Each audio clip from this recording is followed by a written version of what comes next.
Pemirsa, masih tingginya minat warga memelihara ikan hias. Membuat usaha penjualan ikan hias masih menjadi ladang bisnis yang menjanjikan.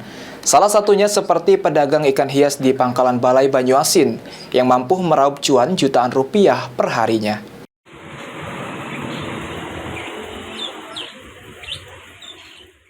Memiliki hobi memelihara ikan hias masih banyak digemari oleh masyarakat. Saat ini, ikan hias mini sedang banyak diburu oleh para pecinta ikan hias.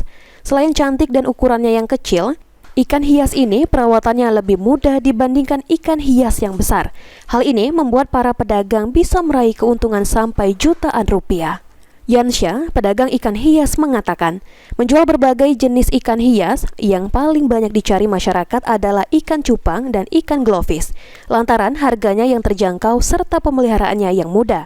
Kita menyediakan berbagai macam toko ikan-ikan, yaitu ada ikan glowfish, ikan moli, ikan nemo, ikan lohan, ikan arwana, ikan cana, dan yang paling banyak digemari yaitu adalah ikan cupang. Selain ikan cupang, ikan apa lagi yang digemari oleh masyarakat? Yang digemari oleh masyarakat itu adalah salah satunya ikan glowfish ini, karena di Banyuasin atau Pangkalan Balai ini orang-orang paling menyukai ikan glowfish. Untuk harganya sendiri?